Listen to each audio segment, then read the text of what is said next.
স্বর্ণরূপ অলঙ্কার।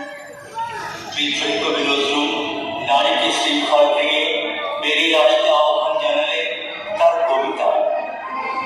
স্বর্ণরূপ অলঙ্কারের চক্ষু পুরীতে নারী করিল তোমায় বন্দিনী বলো কোন সে অত্যাচারী। আপনারে আজ প্রকাশের তব নাই সেই ব্যাকুলতা। আজ তুমি ফিরু আড়ালে থাকিয়া নেপথ্যে কও কথা। চোখে চোখে আজ চাহিতে পারো